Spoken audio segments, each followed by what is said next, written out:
السلام علیکم ورحمۃ اللہ وبرکاتہ۔ رمضان کا مہینہ چل رہا ہے اور ہم لوگ الحمدللہ روزے رکھ رہے ہیں، تراویح پڑھ رہے ہیں، سحری اور افطار کر رہے ہیں، ماشاءاللہ رمضان کی برکتوں کو حاصل کر رہے ہیں۔ لیکن عبادت کا جو مغز ہے نا، کون سی چیز ہے عبادت کا مغز؟ دعا۔ جس طرح سے انسان کے جسم میں دماغ ہوتا ہے تو دماغ کی جو اہمیت ہوتی ہے، اگر دماغ صحیح نہ ہو تو وہ انسان بیکار کہلاتا ہے۔ اسی طرح سے عبادت کا جو مغز ہے، جس طرح سے انسان کے دماغ کی اہمیت ہوتی ہے باڈی میں، اسی طرح سے عبادت کا جو مغز ہے وہ دعا کہلاتی ہے۔ عبادت کے اندر دعا کا بہت مقام ہے، بہت اہم چیز ہے دعا۔ رسول اللہ صلی اللہ علیہ وسلم رمضان میں دعاؤں کا بڑا اہتمام فرماتے تھے، خوب دعا مانگا کرتے تھے۔ حدیث میں آتا ہے کہ رسول اللہ صلی اللہ علیہ وسلم کی داڑھی مبارک آنسوؤں سے تر ہو جاتی تھی، اتنا حضور علیہ الصلاۃ والسلام اللہ کے سامنے رو رو کر دعائیں کیا کرتے تھے۔ ہم اور آپ بھی دعا کرتے ہیں، لیکن ہماری دعا کہیں نہ کہیں تھوڑی سی کمزور رہ جاتی ہے، ہماری دعا ادھوری رہ جاتی ہے۔ کیوں؟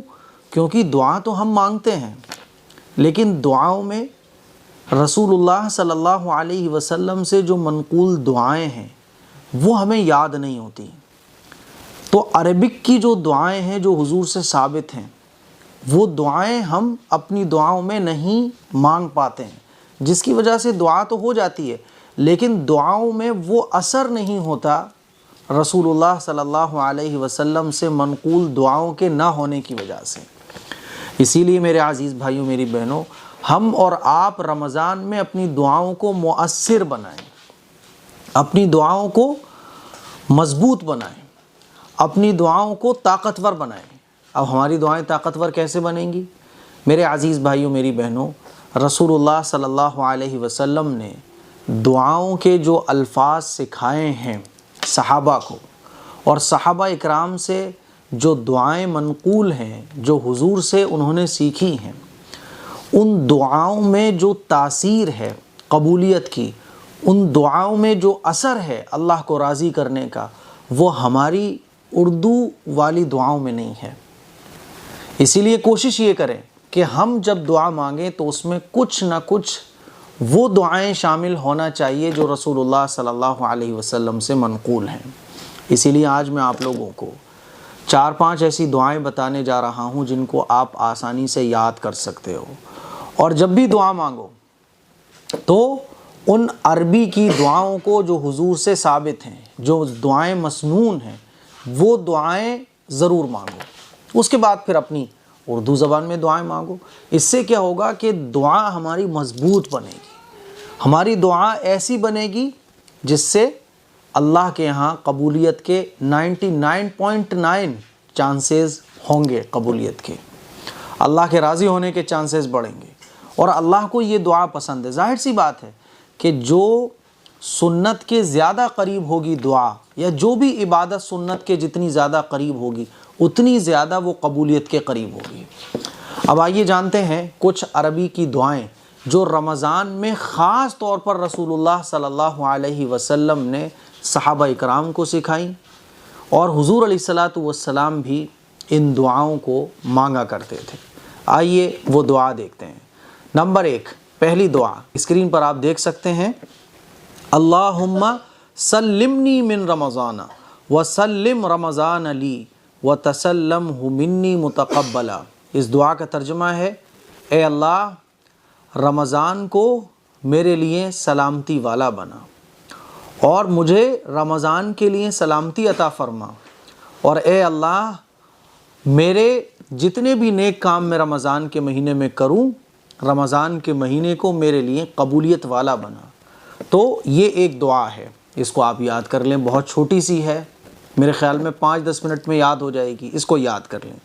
دوسری دعا ہے، وہ تھوڑی سی بڑی ہے، اگر یاد ہو جائے تو بہت اچھی بات ہے، اور اگر یاد نہ ہو تو کبھی کبھی دیکھ کر ہی پڑھ لیا کریں، اور اگر پھر بھی مان لیجئے آپ کو یاد نہیں ہو پا رہی ہے تو اس کو جانے دیجئے، کبھی کبھی 1-2 بار دیکھ کر پڑھ لیں، بس بہت ہے۔ دیکھیے دوسری دعا کون سی ہے، اللہم اظل شہر رمضان وحضر فسلمہ لی وسلمنی فیہ وتسلمہ منی اللہم ارزقنی صیامہ وقیامہ صبرا واحتسابا وارزقنی فیہ الجد والاجتہاد والقوة والنشاط وأعذنی فیہ من السآمة والفترة والکسل والنعاس ووفقنی فیہ للیلۃ القدر وجعلها خیرا لی من الف شہر۔ اس دعا کا ترجمہ ہے، اے اللہ رمضان کا مہینہ قریب آ گیا، بس آپ اس مہینے کو میری سلامتی کا ذریعہ بنائیے اور مجھے اس مہینے میں گناہوں سے محفوظ فرمائیے اور میری طرف سے اسے سلامتی والا بنائیے۔ اے اللہ مجھے صبر اور اجر کی امید کے ساتھ اس کے روزے اور راتوں کی عبادت کی توفیق عطا فرمائیے اور اس مہینے میں مجھ کو کوشش کرنے کی، محنت کرنے کی، طاقت کی اور چستی کی توفیق عطا فرمائیے اور مجھے بچا لیجئے اس مہینے میں اکتاہٹ سے، تھکنے، سستی اور اونگنے سے، اور اس مہینے میں مجھے شب قدر نصیب فرمائیے جس کو آپ نے 1000 مہینے سے بہتر بنایا ہے۔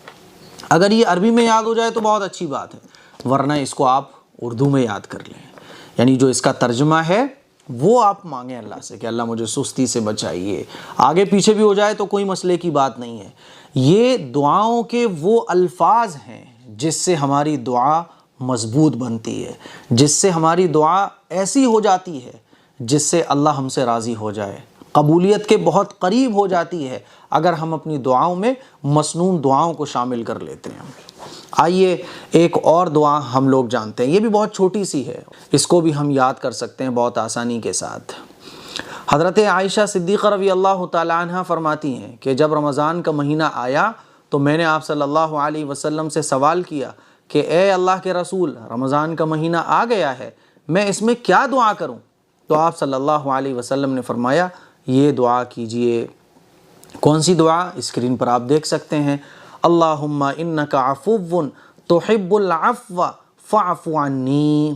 اس دعا کا ترجمہ ہے، اے اللہ تو معاف کرنے والا ہے، معافی کو پسند کرتا ہے، بس تو اللہ مجھے معاف فرما دے۔ تو یہ دعا بھی آپ یاد کر سکتے ہیں۔ اسی طرح سے آپ لوگوں کو پتہ ہوگا کہ حدیث شریف سے یہ پتہ چلتا ہے کہ رمضان کا پہلا عشرہ یہ رحمت کا ہے، دوسرا عشرہ یہ مغفرت کا ہے اور تیسرا عشرہ جہنم کی آگ سے چھٹکارے کا ہے۔ اسی مناسبت سے ہم یہ دعائیں بھی مانگ سکتے ہیں، جیسے کہ آپ دیکھیے اسکرین پر، آپ دیکھیں یا حی یا قیوم برحمتک نستغیث، اس کو پہلے عشرے کی دعا کہا جاتا ہے، تو اس کو بھی آپ یاد کر سکتے ہیں، یا حی یا قیوم برحمتک نستغیث۔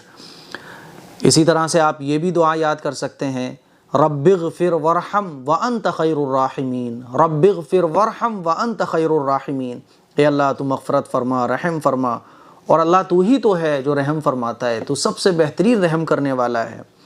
ایک دعا آپ یہ بھی یاد کر سکتے ہیں، استغفر اللہ ربی من کل ذنب واتوب الیہ، یہ تو استغفار ہے، اس کو بھی یاد کر لیں اور یہ یاد ہی ہوگی۔ یا پھر آپ یہ بھی یاد کر سکتے ہیں، استغفر اللہ الذی لا الہ الا هو الحی القیوم واتوب الیہ۔ تو یہ دعائیں، کچھ دعائیں تھیں جو رمضان میں بہت خاص ہیں۔